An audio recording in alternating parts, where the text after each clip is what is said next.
¿Cómo resolvimos esto? Yo le digo esto al gerente general, logramos que el director de recursos humanos se quede a dormir dentro del hotel, se nos quitamos ese problema de encima, pero también logramos, lo otro que logramos es que se pudiese hacer la fiesta respetando, en este caso, la opinión de las mayorías.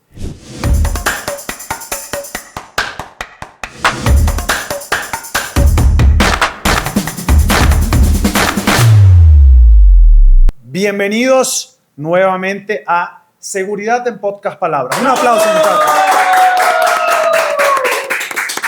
Hoy, desde las instalaciones de MUR GSF, les agradecemos por prestarnos sus instalaciones. Y tenemos acá a Omar Luengo, director de Métricas. Bienvenido, Omar. Muchas gracias. ¿Cómo estás? Muchas gracias por la invitación. Muy contento de estar con ustedes. Gracias. De verdad, nosotros somos quienes te agradecemos estar acá. Y un tema muy importante, quisiera hacer una pausa y pedirte que si no nos estás siguiendo, lo hagas en nuestro canal de YouTube. Y por favor, comparte, dale like. Y estamos aquí para traer conocimientos no solo en seguridad, sino en este caso, un tema tan importante como son las métricas. ¿Qué son las métricas? Cuéntame, Omar. Nosotros nos enfocamos en métricas para las personas. Nuestra organización casualmente cumplió en agosto de este año, el 2024, cumplió 10 años. Entonces, de lo que vamos a estar hablando ahorita serían de las métricas en manejo de gente, en gestión de talento, en 10 años, en 24 mercados de todas las Américas. Y eso lo vamos a contrastar después con 2 estudios que se hicieron en 2024, en el primer semestre de 2024, donde estaríamos cubriendo un estudio que se hizo de opinión pública, es decir, abierto al público en toda Venezuela, y después lo vamos a contrastar con el sector productivo venezolano. Entonces vamos a tener esas tres, vamos a ir de los 10 años de experiencia de las métricas, vamos a pasarnos después por un update, una actualización de lo que serían las métricas en el sector nacional, enfocada en las preguntas propias de los productos que nosotros más comercializamos para Venezuela y fuera de Venezuela, y luego nos vamos a enfocar específicamente en el sector privado. Bien, chévere, pero aclárame algo, ¿qué son las métricas? ¿Cómo un dueño de negocio, cómo una persona que está viendo hoy nuestro podcast dice, ¿cómo me sirve esto? Porque si bien hay una gran parte de estos tomadores de decisiones que ya manejan métricas, hay gente que se está incorporando, gente que necesita saber. Incluso yo te hice la salvedad antes de comenzar que algo muy importante para la seguridad son las métricas. Sí. ¿Cómo? ¿Por qué eso es importante? A ver, lo primero que tenemos que señalar es que el humano toma decisiones basándose tan solo en el 5 o 7% de la información real de un caso para tomar una decisión. Entonces eso nos lleva, no significa que todo lo demás esté mal, porque ahí estaría nuestro feeling, nuestra corazonada, nuestro know-how, todo eso estaría acumulado en ese otro 90 y pico por ciento que nos queda. Repite eso. El humano solamente toma entre el 5 al 7% de la información real de un caso para tomar una decisión. Esto es un estudio del 2017 resaltado en un reportaje de Harvard Business Review. Entonces, eso nos pone en una situación en donde uno diría, bueno, ¿y el resto qué es? Bueno, corazonadas, etcétera, obviamente acumulando. O sea, un médico toma decisiones constantemente basándose en sus corazonadas y en su experiencia. Pero a donde queremos llegar con esto es, yo tengo una premisa muy importante que es, solo es mejorado aquello que puede ser medido. Y bajo ese principio, lo que queremos resaltar es que muchas veces tomamos las decisiones, desde el desconocimiento. Para poner esto en contexto y ya de una vez empezar a compartir con las personas que nos alcanzan a ver. Estamos haciendo un estudio de clima organizacional, me encuentro sentado con la directora de Recursos Humanos. La directora de Recursos Humanos me dice, Omar, para que te puedan aprobar la ejecución de este estudio de clima organizacional, necesito que le presentes el estudio al jefe. Bueno, me encuentro presentando el estudio con el jefe. Esto se realizó acá en Caracas. Esto es una empresa de tecnología muy vanguardista, ubicada en uno de los mejores sectores de Caracas, un perfil súper exquisito. Bueno, estamos discutiendo el estudio, pero yo no lograba que en este caso el gerente general se conectara con nosotros. Yo estoy haciendo mi mejor esfuerzo para lograr que se apruebe el estudio, pero esto ocurrió en un mes de agosto, algo así, y yo no logro que el gerente suelte su celular y me preste atención. Wow. De pronto él dice, lo hemos logrado. Y yo, bueno, ¿qué hemos logrado? Se para la conversación. Caramelo de cianuro se presenta en nuestra fiesta. Bueno, cuando él dijo eso, dije, ya está, aquí no hay nada que hacer, hasta aquí llegó mi presentación. Y él apenas dice eso, la directora de Recursos Humanos hace un gesto, que es un gesto peligroso cuando una mujer lo hace, que es que cuando va a lanzar algo contundente, se acomoda el cabello detrás de la oreja. Apenas yo veo que Sandra hace este gesto, yo digo, bueno, listo. Sandra hace este gesto, se acomoda el cabello detrás de la oreja, mira al gerente general, me mira a mí y dice, aparte de todo, se quita los lentes y dice, tengo algo importante que decir. Si seguimos insistiendo en hacer nuestras fiestas de noche, tarde o temprano nos vamos a meter en un problema. Apenas dice eso, todo el salón guarda silencio. Todos los directores, todos los vicepresidentes, los chivos, los aprendices de chivos, todo el mundo guarda silencio. Allí sentaditos.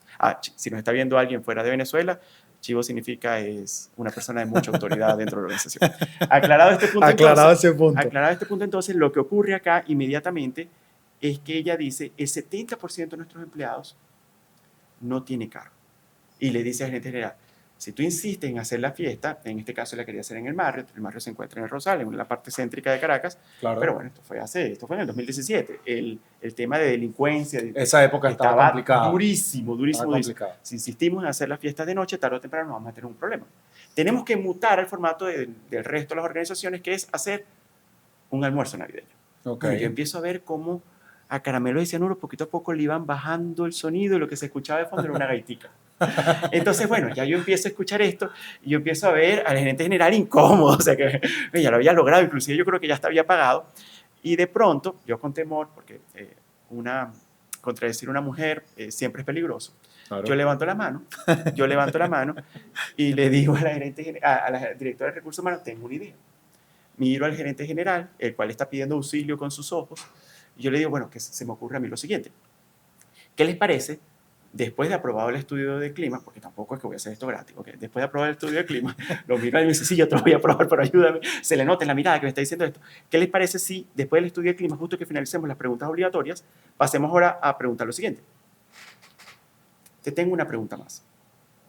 La rumba. Rumba es igual a fiesta, a bochinche, algo súper cool en Venezuela. La rumba. ¿De día o de noche? Y que sea la gente la que nos diga más bien a nosotros qué quiere hacer. Por supuesto, la directora de Recursos Humanos se voltea, me mira y me dice, ¿no vas a cobrar más? No, pero si me pueden invitar a la fiesta, buenísimo. No me pongo bravo. Bueno, pues buenísimo. Entonces ella me dice, listo, vamos a hacerlo. Y me dice, bueno, pero no le puedes preguntar si quieren ver a Caramelo de Cianuro sí o no, porque la respuesta está sesgada. Obviamente hay un sesgo allí. No, solamente lo que vamos a preguntar es la rumba de día o de noche. Bueno, ocurre inmediatamente esto, aprueban el estudio, salimos a campo, esta es una empresa de casi 120 personas, una tasa de participación por encima del 90%, el 87% de las personas, incluyendo a todo el personal técnico, que era el 70% de la organización, dice la rumba, es decir, la gran fiesta de noche. Ellos resolvían cómo llegar. La directora de Recursos Humanos no se cree esto, decide ir a hablar con los dos técnicos, con los que usualmente baila las fiestas y pasa con los que más confianza le tiene, y le dice, bueno, ¿cómo es esto? Que ustedes que viven tan lejos o en un sitio tan peligroso puedan después dirigirse a su casa. Y los muchachos le dicen a la jefa, tranquila, nos quedamos hasta que amanezca. Entonces, aquí, ¿cuál era el sesgo? Porque muchas veces tomamos las decisiones basándonos en nuestro propio territorio, como diría alguien especialista de coaching. El problema es que, en este caso, la directora de Recursos Humanos vive en las afueras de Caracas. En una zona muy lejana. Y le da miedo montarse en su camionetota y atravesar toda la ciudad a las 3 de la mañana. Claro. ¿Cómo resolvimos esto? Yo le digo esto al gerente general, logramos que el director de Recursos Humanos se quede a dormir dentro del hotel, se nos quitamos ese problema de encima, pero también lo otro que logramos es que se pudiese hacer la fiesta respetando, en este caso, la opinión de las mayorías.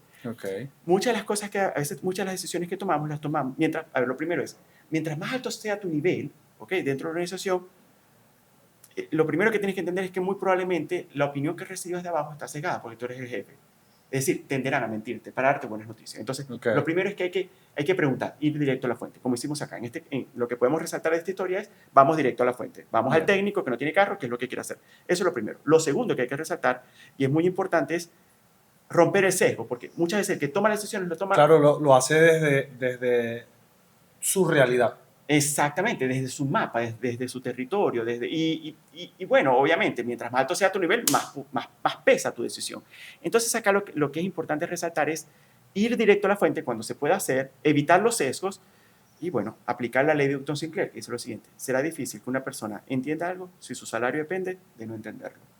Entonces, bajo este principio, lo que tenemos que buscar es que el que va a ser medido no sea el que ejecute el proceso de medición. Sí, claro. Tal cual como pasa. Porque no va a ser fiel a los datos que va a ver, sino lo que él siente.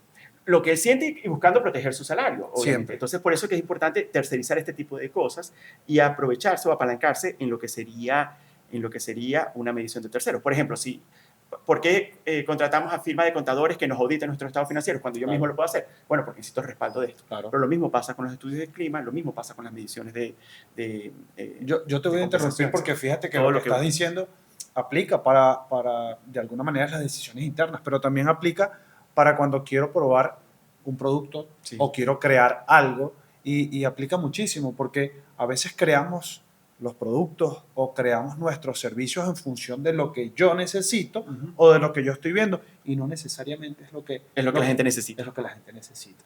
Y yo creo que a esto resumo que lo tenemos que hacer basándonos o tomar este tipo de decisiones basándonos en lo que serían, en lo que serían las métricas. Ahora, lo importante es que las métricas no solamente te van a permitir controlar, sino también minimizar el impacto, los riesgos que tomamos.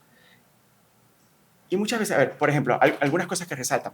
¿Cómo se siente? Y esto es algo que nosotros lo tenemos preguntando desde hace muchísimo tiempo con nuestro business partner, que es Datos Group, y le preguntamos entonces a los empleados o al venezolano cómo se siente.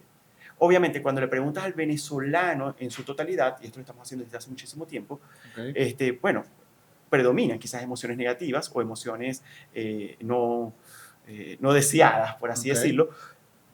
Pero dentro del sector productivo venezolano podemos ver que 1 de cada 2 menciona o se define, cuando le preguntamos cómo te sientes, y utiliza emociones positivas o emociones deseadas en este caso.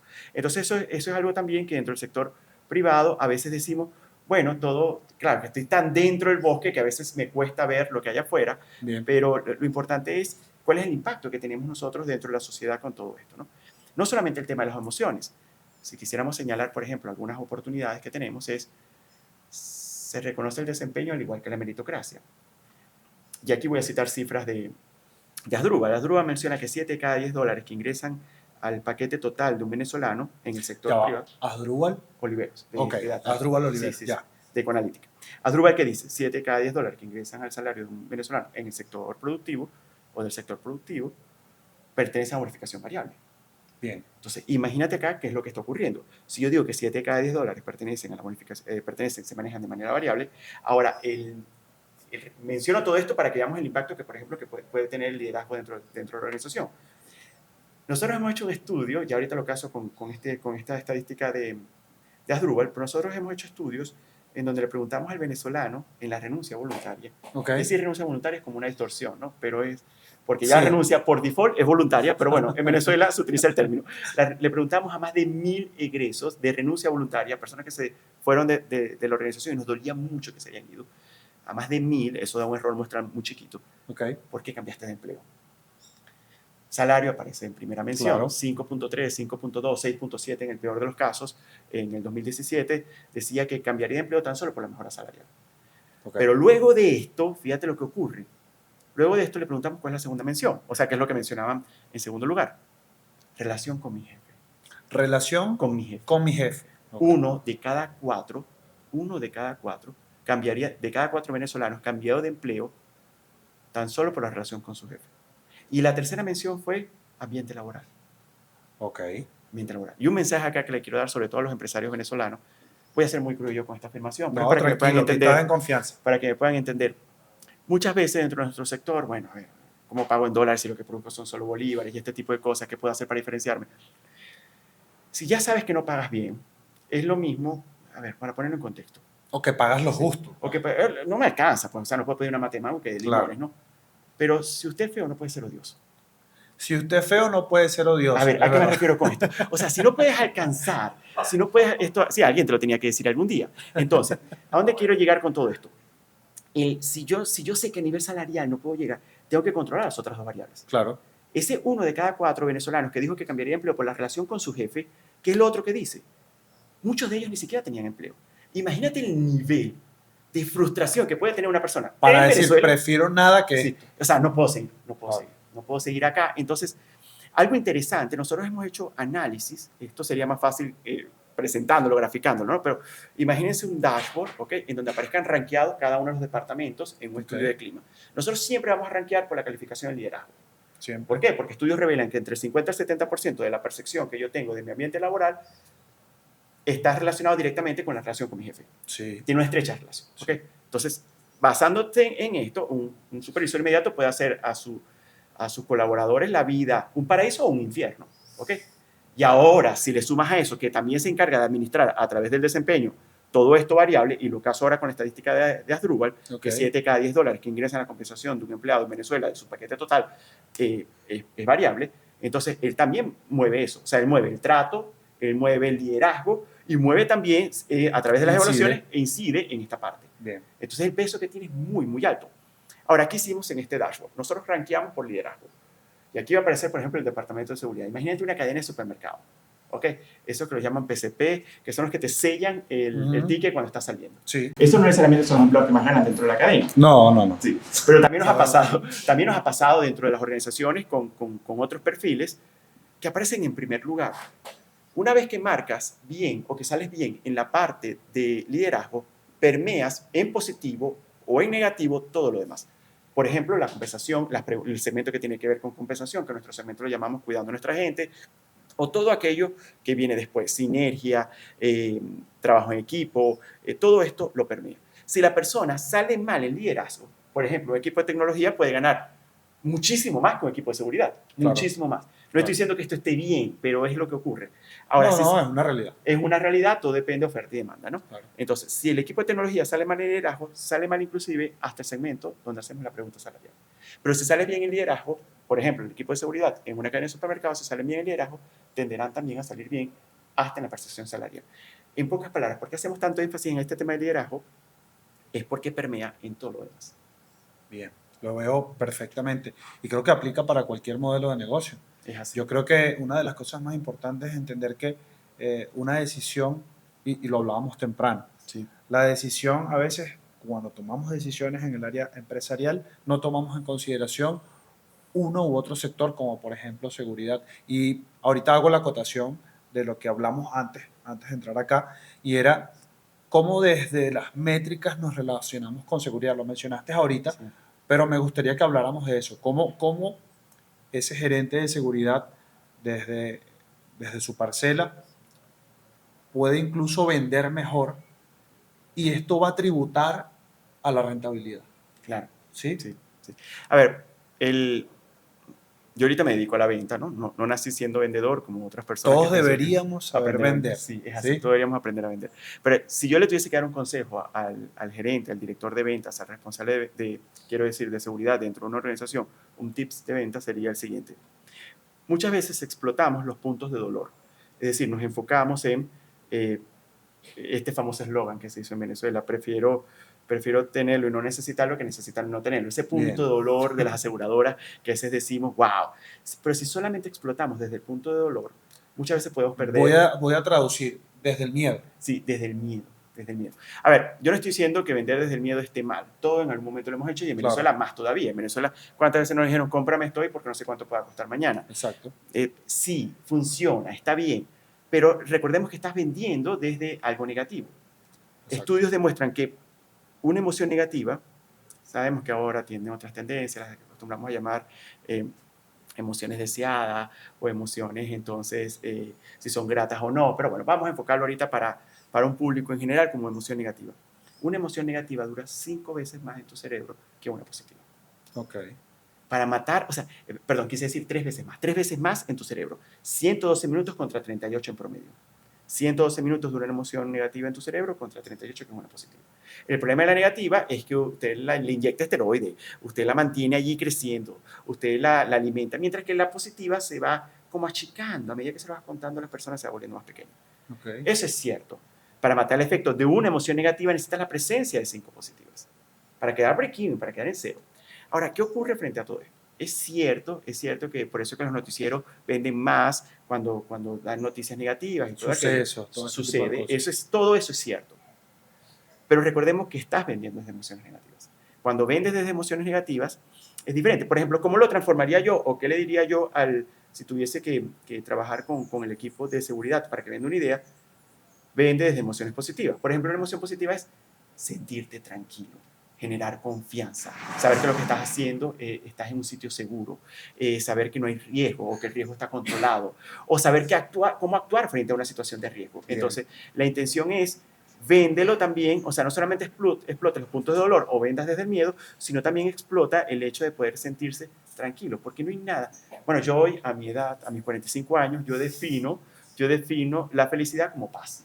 Bien. Entonces, Todos pues, creo que probablemente hemos pasado por ese camino de definir la paz. cuando empiecen a llegar las canas, probablemente querramos tranquilidad, pero eso también te permite, wow, y más en Venezuela que hay tanta incertidumbre. Y un ambiente cambiante, lo que antes era fácil, ahorita no es tan fácil, algo tan sencillo como la obtención de combustible, decisiones que han cambiado en Venezuela. Servicios públicos, cosas que deberían de funcionar y no funcionan, cosas que no deberían de funcionar y pasan, o sea, cosas que no deberían de ocurrir y pasan, cosas que deberían de ocurrir y no pasan.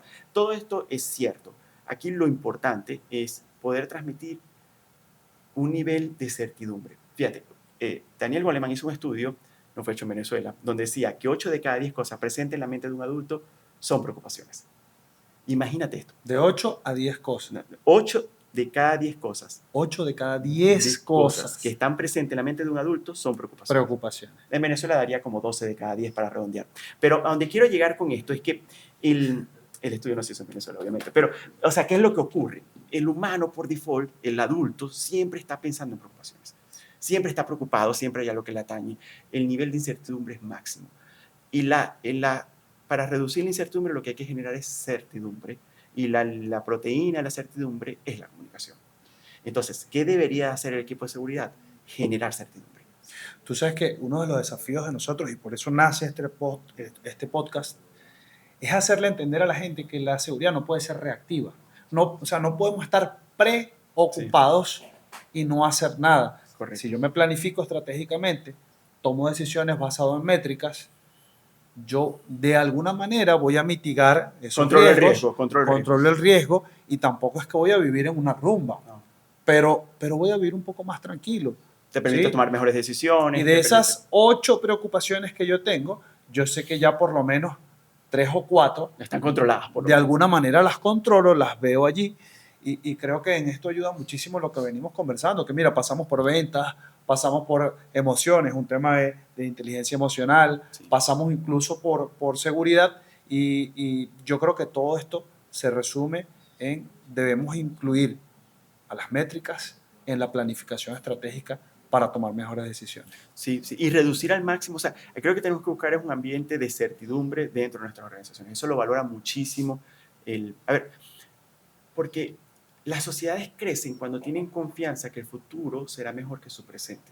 Eso te permite tomar riesgos, tomar decisiones. Si yo presumo que mi futuro será peor que mi presente, de hecho son indicadores macroeconómicos, el tema de confianza, se generan enormes distorsiones, ¿no? Entonces el equipo de seguridad debería estar para eso, para transmitir seguridad. No solo desde el poder coercitivo, desde esto no se hace, o si haces esto te pasa esto, o desde el reactivo, sino también desde lo controlado. Hacer ensayos, ¿qué pasa si ocurre esto? Esos laboratorios, esos ensayos que te permiten simulacros, claro. Que te permiten reducir la incertidumbre. Es allí donde yo creo que deberíamos de colaborar con nuestros equipos, con nuestras organizaciones, y llevar al mínimo, porque esto no lo vamos a poder eliminar, los riesgos siempre estarán presentes, exactamente. Pero llevarlo al mínimo probablemente. Omar, cuéntame, en este 2025, sí. ¿Cómo un tomador de decisiones debería usar las métricas? A ver, lo primero sería, nuevamente, volvemos al principio, solo es mejorado aquello que puede ser medido, ¿no? No es medir todo por medirlo, ni tampoco es no medir, es concentrarse en lo que es neurálgico dentro de la organización. Luego, reducir la incertidumbre en nuestros equipos de trabajo. Bien. El 2025, tomando en cuenta los cambios que se están produciendo, lo que está ocurriendo en Europa, lo que está ocurriendo en Medio Oriente, lo que está ocurriendo hoy mismo en Estados Unidos, el propio nivel de incertidumbre que ya manejamos en nuestro continente, viene, o sea, 2025 promete ser de todo menos tranquilo. ¿Okay? Ya hay inestabilidades en las monedas latinoamericanas, se produce también un alto nivel de incertidumbre frente a qué es lo que va a ocurrir, sobre todo aquellos países que exportamos a los Estados Unidos, ¿no? Entonces, ¿qué es importante? Nuestros equipos de trabajo van a funcionar mejor si, solo si, logramos darles un panorama claro acerca del futuro de la organización. Y para eso hay que comunicar, hay que generar certidumbre en nuestros equipos de trabajo. Que ellos sientan, aun cuando vamos a ser probablemente portadores de decisiones difíciles, que ellos sientan que hay un rumbo a seguir. Claro. No podemos seguir actuando bajo el hecho de, bueno, de Leudomar Santo de nuestra época, como vaya viniendo, vamos viendo, sino que hay que darle un mínimo de certidumbre a nuestro equipo para que puedan saber en qué concentrarse. Eso es necesario porque eso te permite ser mucho más productivo. Te quita como la maleza de tus pensamientos y te orienta en lo que tenemos que hacer, mantener el foco en nuestro trabajo. Muchísimas gracias, Omar, de verdad. gusto. Esta es tu casa. Gracias. Y agradecemos nuevamente a Moore GSF por sus instalaciones y hemos llegado al final de nuestro podcast. Muchísimas gracias. Bárbaro.